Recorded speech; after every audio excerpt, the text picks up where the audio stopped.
साल 2021।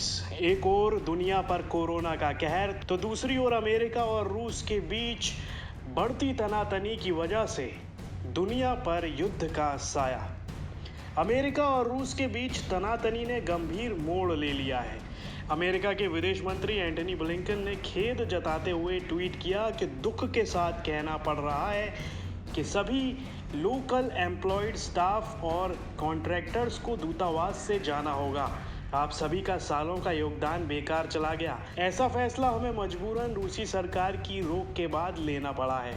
साल 2021 में ऐसा पहली बार नहीं हुआ है कि रूस और अमेरिका आमने सामने हो। रूस ने 10 अमेरिकी राजनयिकों को किया था बैन।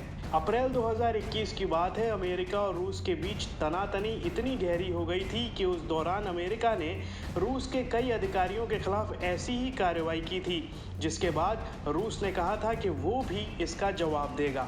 रूस ने जवाबी कार्रवाई करते हुए अमेरिका के 10 राजनयिकों को निष्कासित कर दिया था और 8 सीनियर अधिकारियों को ब्लैक लिस्ट कर दिया था। रूस ने जिन अमेरिकी लोगों के प्रवेश पर पाबंदी लगाई थी उनमें अमेरिकी जांच एजेंसी FBI के निदेशक और अमेरिका के अटॉर्नी जनरल शामिल थे।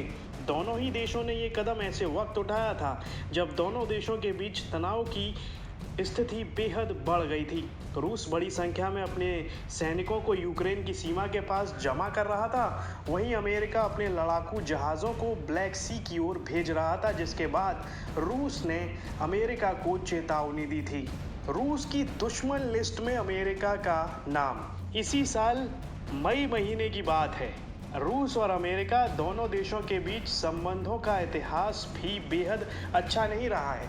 अमेरिका में नया प्रशासन आने के बाद उम्मीद की जा रही थी कि दोनों देशों के बीच तनाव कुछ कम होगा, लेकिन रूस की नई लिस्ट ने इन अटकलों को सिरे से खारिज कर दिया। रूस ने अपने दुश्मन देशों की लिस्ट जारी की थी। ये लिस्ट बहुत लंबी नहीं थी। इस लिस्ट में सिर्फ 2 ही नाम हैं, पहला अमेरिका और दूसरा चेक रिपब्लिक।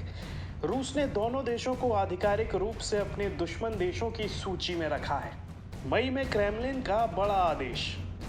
इसी साल मई महीने में ही रूसी संसद क्रेमलिन ने आदेश दिए थे कि अमेरिकी दूतावास अपने काम में रूसी लोगों को काम पर रखना प्रतिबंधित करे। इसके तहत अमेरिकी दूतावास ने अपने कर्मचारी स्टाफ में 75% तक कटौती करते हुए रूस के लोगों को काम पर रखना बंद कर दिया। अमेरिकी दूतावास ने यहाँ अपनी कई सेवाएं भी सीमित कर दी हैं।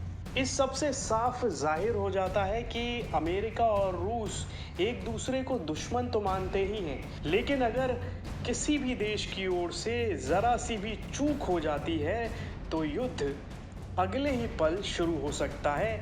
ये कहना बिल्कुल भी गलत नहीं होगा।